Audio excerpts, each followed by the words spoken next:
Hello Labradoodle puppy lovers. We have a litter update video for today for the celebration Labradoodle puppies who are 2 weeks old. Hi, I'm Claire from Van Isle Labradoodles, and in today's video we are going to talk about the magic of sight and sound, whether these puppies can see yet or not. We're going to give you an update on their weights, and we're also going to give you a little bit of an update on Mama Labradoodle Cayenne. And we'll talk a little bit about vets, groomers, and trainers, and getting yourselves organized for welcoming your puppy. So these Labradoodle puppies are 2 weeks old. Now, usually at around 2 weeks old is when we start to see the puppies open their eyes. They can open them as early as actually 10 days, all the way through to sometimes taking up to 18 to 20 days. But day 14 is usually on average when we see them start to open their eyes. And if you ever wondered, why on earth are puppies born with their eyes sealed shut and their ears sealed shut? Well, there is a very good reason for that, and it's because these puppy systems are not ready for the onslaught of information and stimulus that comes from sight and hearing. So nature, in their wisdom, figured out that the puppies would arrive without that stimuli being bombarding them and allow them to develop a bit before introducing them to all of the external stimuli in their world. So that's why we see the puppies not opening their eyes. And when they do open their eyes, it is reflective of how mature their systems are and how ready they are to handle that external stimuli. And then once the eyes open, the ears follow shortly after. Ears tend to be anywhere from usually about day 16 through to day 25, 28. Again, sometimes the puppy who opens their eyes last will open their ears first. It just really depends on each individual puppy. So as you can see, the puppies have grown. They have really packed on the weight here, and they are just doing great at Mama Cayenne's milk bar. Now, one of the reasons why you'll see these puppies gaining so nicely, having these beautiful, shiny, luxurious coats, and Cayenne being in such great shape as well, is all down to their nutrition. All of our dogs, right from day one, are fed 100% raw diet. Now, raw food comes in different formats. It comes in either frozen or it comes in freeze-dried. You can also buy it in dehydrated, but dehydrated has lost a fair bit of the bioavailability. And the reason why we feed our dogs a raw diet is simply because this is preferable in terms of your dog's overall well-being. If you feed your dog a dry dog food diet, a kibble diet, the more traditional sort of approach that most of us are familiar with, it's essentially the same as feeding them a fast food diet. It would be as if you would eat Swanson's Hungry Man TV dinners, lean cuisine, or you ate out at McDonald's, A&W, Subway, Tim Hortons, that type of thing on a regular basis, and you had no home-cooked meals at all. Now, of course, there are some places that you can get a home-cooked meal from, which would be different. But we're talking about highly processed, full of chemicals, high-sodium diets. And those diets leave very little bioavailability for our dogs. So that's why we feed them a raw food diet. Now, let's go through quickly, and actually, you know what? We're going to do the puppies' weights later just because they have all just started nursing. So we'll leave them and let them nurse away here, and we'll go on to talk a little bit about vets, trainers, and groomers. So if you're one of the families on this list, you are very lucky. You are going to have an absolutely gorgeous puppy. But what you want to start doing now is thinking about finding yourself a vet, trainer, and groomer. These are the three most important partnerships for you and your puppy next to us, your breeder. Vets are in very limited supply worldwide, but particularly in British Columbia right now. So in the video that you'll get this week, I talk about interviewing vets, asking them questions and so forth. You'll want to tailor that somewhat, because right now, really, you're probably going to not have a lot of options. If you've had a dog before, please make sure you contact your vet right away and ensure that you are still a client, assuming that you like that vet.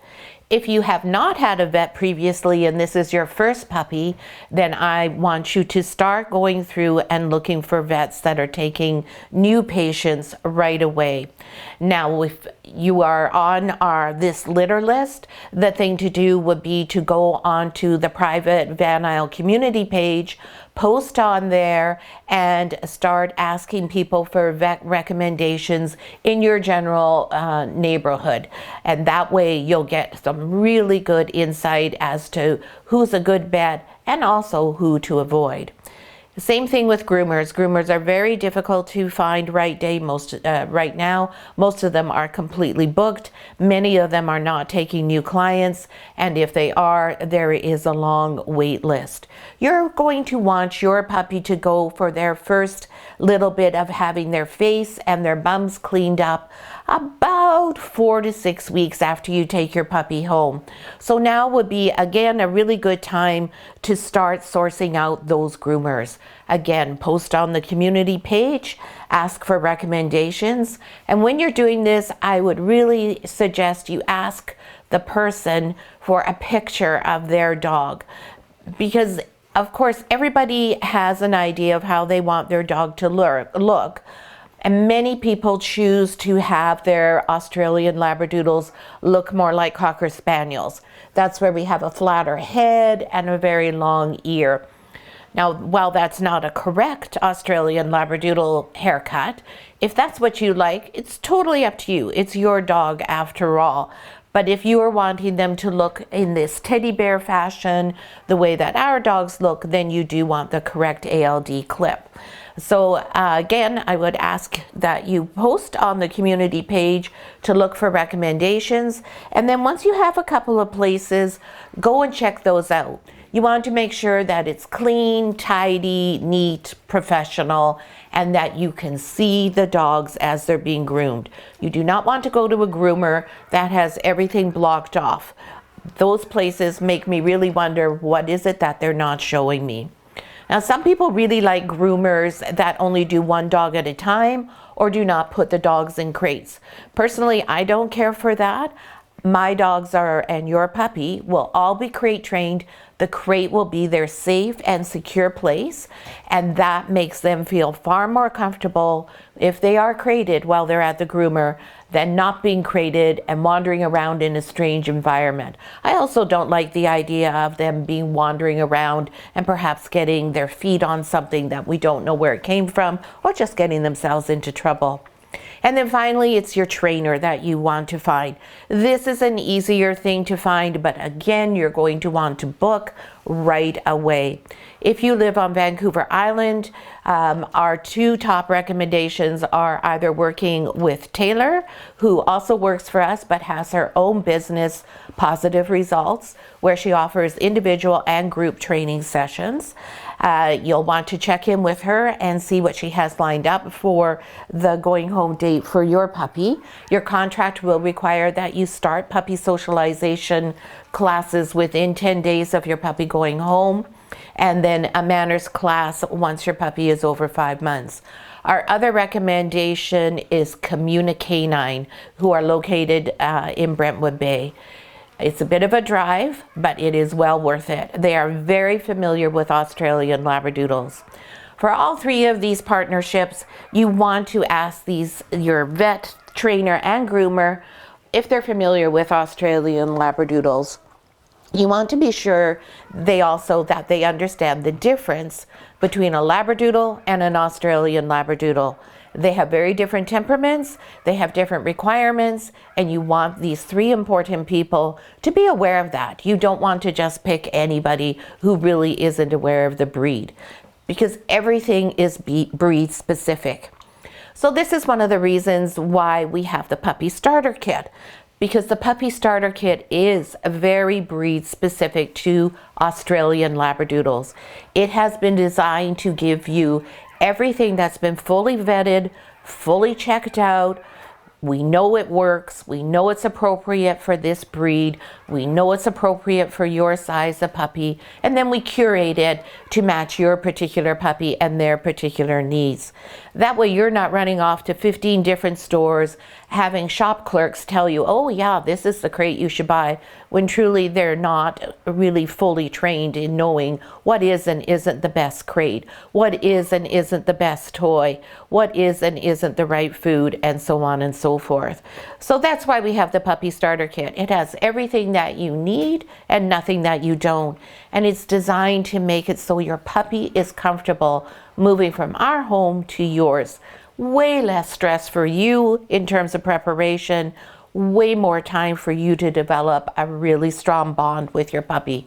That's the most important thing when you take your puppy home. And then of course the puppy starter kit works with our Head Start program. Now for this litter, we will also do a food box, so you will not have to worry for at least the first month or two. We will provide you with all of that. We'll have more information later on in the process about that. Now it looks like the puppies have stopped chowing down for the most part.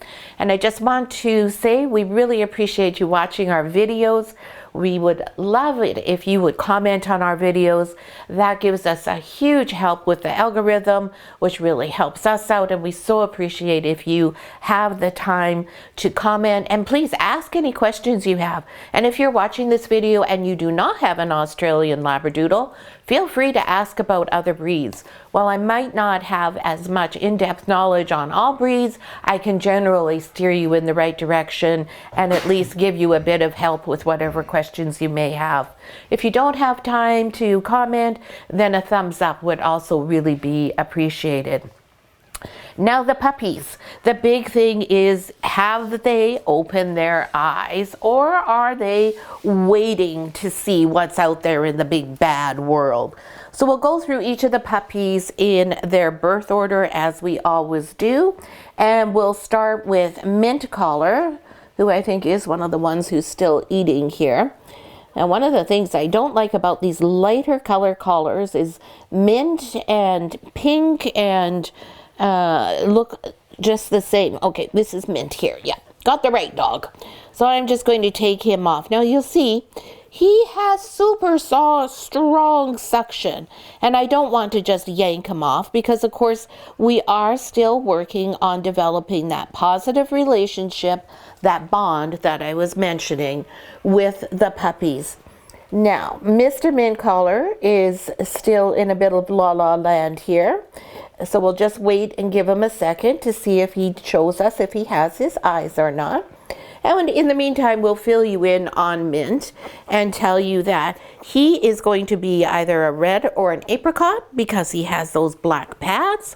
And he is 881 grams. He's really coming along. And I can tell you that his eyes are not open yet. As you can see, he has a little bit of a slit in this eye, but that's it for now. He says, no, thank you. The only thing I want is to get to that milk bar and make sure I keep gaining weight as well as I have been doing so far. Now he wants to go right back to the one he was on. I actually put him on a different one, but I don't think that he's going to notice. Next we have Blue Collar Boy. Of course, all the ones that I'm picking are the ones that are still nursing. Mr. Blue, come along, boo-boo.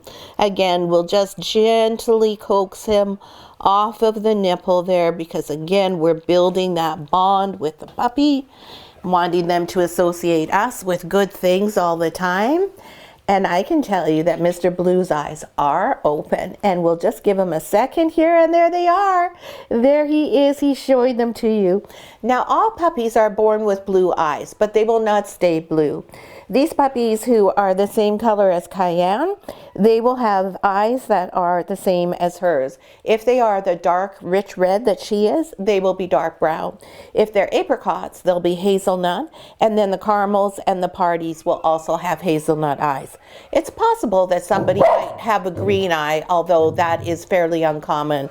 Cayenne has just seen Shannon, our helper, walk by the door there, so that's what she was barking about. Good girl. Mr. Blue is 655 grams, and he is the smallest puppy in the litter. And Mr. Mint, I forgot to mention, is the largest puppy in the litter. So number 1 is the biggest, number 2 is the smallest. Now Cayenne figures that she should clean his bum up there, but we'll just let him, oops, it was under here, honey, that you were. We'll just get him back to his spot. And you can see they can nurse in all sorts of different positions. Next is Silver Collar, who's over here. And oh, Mr. Blue, he has those black pads. He is also either an apricot or a red. And I should tell you that when Cayenne came to me, I did not breed Cayenne, I purchased her.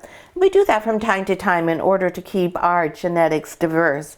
This was the color that Cayenne was. When puppies darken, Labradoodle breeders refer to that as the rufous gene. It's a gene that can't be tested for, but it is the term that we use to refer to dogs who darken over time as opposed to lightning. So Mr. Silver Collar, here we go, buddy. He is also either an apricot or a red. And Mr. Silver was the first puppy to open his eyes. And there he's showing them all to you in all of his beautiful blue-eyed glory there. And he opened his eyes on day 12. I just love his little muzzle, the way he has black on one side and white on the other side. Oh, just a very handsome boy. And Mr. Silver is 785 grams, right in the middle of the pack there. Hello, buddy. He was the one who was most interested in seeing the world right away. Oh, you want to go back and see if there's anything to eat? I'll just put you over there. Next we have Pink Collar. Pink Collar is our only girl in this litter, and this is her here. She is the darkest of the puppies that are in the red and apricot shade, but she is, well, I think it's hard to tell now. I had said she was going to be a caramel, but I would say now, looking at her pads today, that it looks like she's actually going to be a red. So we'll just have to wait and see what happens with her lips. Oh my gosh, a lot of yawning going on. Miss Pink has decided it's far too early to start to see what's out there in the world, but she is getting prepared because you can see there's a tiny little slit here. So I would expect that probably tomorrow we will see her pretty blue eyes. In the meantime, she says, no, I'm not going to look. And Miss Pink is 766 grams. Here you go, sweetheart. You go see all your brothers. Next we have Yellow Collar. Yellow Collar is chowing down, as we almost always find him. For a while he was the largest puppy, but he has, Mint has taken over that role. Now, Yellow Collar is a caramel, I believe. I still haven't got any real color on his pads, so we'll have to wait for him too, because this may be a red and white party, or it may be caramel. And you'll see his little eyes are almost open. Oh, there we go. Now, that's the first time I've seen them open. This morning, they were not open all the ways, and there he just showed us a full shot of them. Good boy. Of course, I'm talking to him, and he can't hear me, but I talk to them all the time. So there we go. Yellow is all the ways open, and he is 779 grams.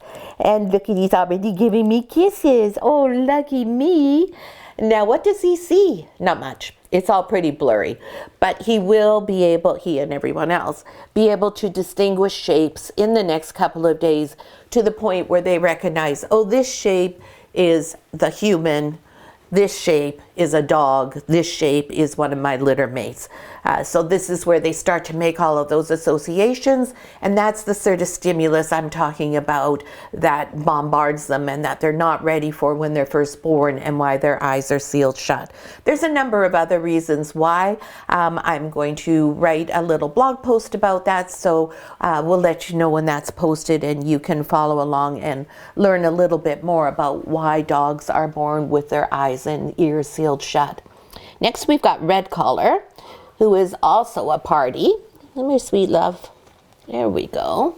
And again, Red's feet are still almost all pink, although I'm You can see that his nose is filled in already. It's a caramel colored nose. This is a caramel puppy, and he's a little bit behind a brother yellow there. He's showing you little glimpses of his eyes. Now he's probably, oh, there we go. The one on the right is actually open. The light is quite bright for the video, so that is something that discourages them from opening them all the way right when they're first getting started like that. Hello, baby. They also all know my scent because, of course, they see me all the time. And Mr. Red is 855 grams. So he is the second largest puppy in the litter. Although if you look visually, he actually looks smaller than Yellow, but this is one solid puppy. And last but not least is Purple Collar. And a Purple Collar, where are you? Calling Purple Collar. Here you are, I think. Yes. Here we go. Purple Collar with a little heart of white on the top of his head. Purple Collar is also either a red or an apricot, and his eyes have just opened this morning as well. You can see his left eye is coming open, and the right one is still more of a slit than an eyeball showing. When they very first open, they have a little bit of a glassy look to them as well. And Mr. Purple is 701 grams. So that's all the puppies, their weights, their eyes. By, I would say, if not tomorrow, the next day, everyone's eyes will be fully open. And then next week, when we do our next update, we probably will have some ears that have started to open. Now, as for Mama Doodle Cayenne, she is doing very well. She is an extremely confident dog. She's very, sometimes even overconfident in herself. She does have a high opinion of herself. So already we find her leaving the nest and sleeping out in front of it. Normally for a first-time mom, we don't see that happening for at least 3 to 4 weeks.